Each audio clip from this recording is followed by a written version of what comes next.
Oh, well, I'm sure there's a lot of pressure on it, and sitting next to me is Josh Frydenberg, the Parliamentary Secretary for the Prime Minister. I might pose that question to him, Eliza. Josh Frydenberg, thanks very much for coming along. Eliza was just asking then what sort of pressure is on the Prime Minister, because this is a huge event, and to carry it off is not an easy undertaking. Absolutely, and in addition to the 20 world leaders who are here, there's also a number of other leaders that have been invited. For example, the head of Spain, the Prime Minister of New Zealand, leaders from Africa as well. Plus, there are leaders of international organisations like the United Nations, like the OECD, like the World Bank. And the Prime Minister has to get around and meet all of them. He has to ensure that we keep to a tight 3-page communique and that we meet our headline objectives of getting this commitment to the 2% growth target over and above what would be expected between now and 2018. Now, a lot of viewers might say, Josh Frydenberg, well, look, we know that they're committed to this 2% target. They're Sherpas, they're people who've worked it out beforehand. What's all this palaver about meeting to sign off on it? Why not just do it without this big meeting and all the related expense? Well, ultimately you need the leaders to buy in to this target. The work has been done in the lead up to this meeting by the finance ministers and by the Labor ministers and the trade ministers. But there are lots of issues that still need to be worked out, and we've got a big commitment to infrastructure spending. There's a $70 trillion infrastructure deficit over the coming decades, and so there's a few other issues that need to be worked out. So seriously, you think that things could be still tweaked at this late stage when those leaders come together this afternoon? Oh, look, there's no doubt they can still tweak parts of the agenda and the discussions, but you know, the parameters of what we set ourselves: global growth, global employment, how to build financial resilience so that we don't get the circumstances that will lead to another financial crisis, and also how to make our financial institutions, Tony, be more resilient and relevant. And I'm thinking particularly of the IMF. So those discussions are still to be had.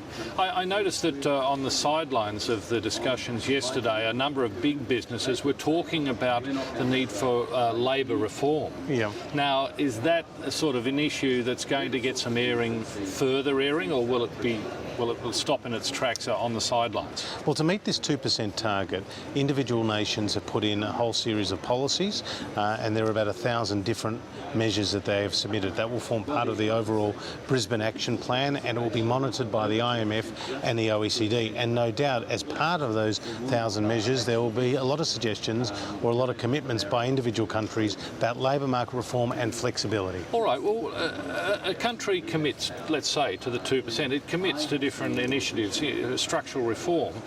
What's to say that they turn around in 6 months' time and dump that idea? But you've put your finger on exactly what is the challenge here. How do we maintain the commitment from the leaders, from their ministers, to implement these reforms? And that's why it's not enforceable, is it? I mean, it's a moral agreement between the leaders. That's right, and that does count for something, because they come together, they make these commitments, they don't want to be embarrassed in front of their colleagues, and it's also a 5-year agreement out to 2018. So, for you, Josh Frydenberg, if you had to characterise what would make this G20 a success in headline terms, what would it be? Well, it's certainly that 2% target.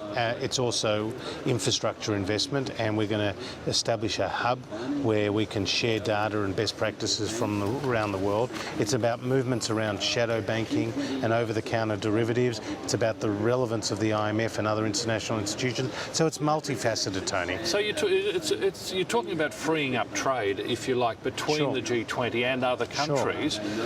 What's not to say that the G20, or the 19 countries involved in it, and the European Union, they're not just going to get richer on the backs of the developing countries? Oh, absolutely not. I mean, if you look at who's here, it's not just the rich countries. It's not only the so-called Germanys and the French and the Canadians, the Australians and the Americans. It's also countries that have got a long way to go in terms of their development, and that's why it's so attractive about the G20.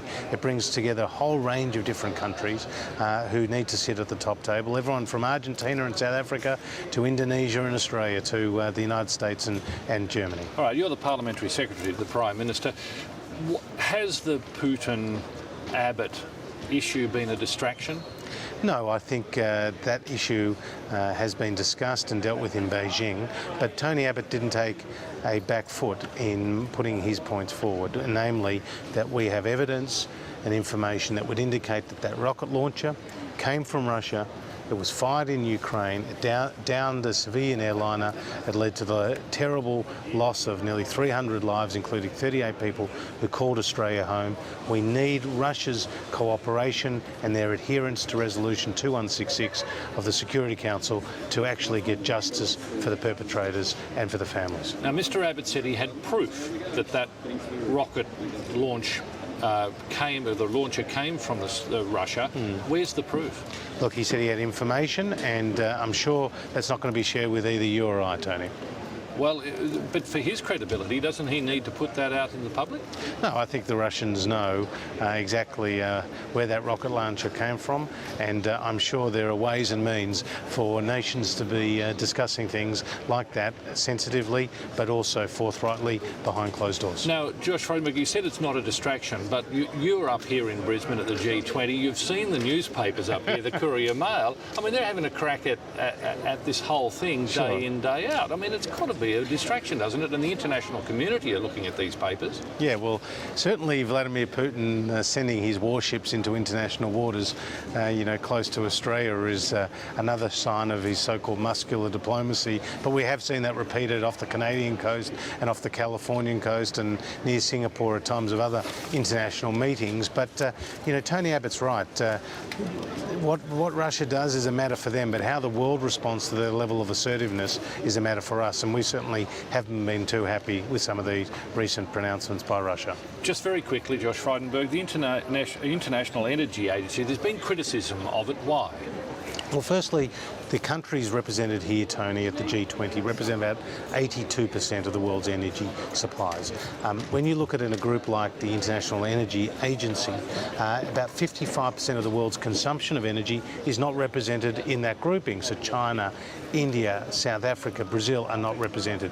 So what countries are saying, and what a discussion needs to be had, is do you need some sort of new grouping? What would be the principles that would underline that new grouping? Because we've got to ensure security of supply.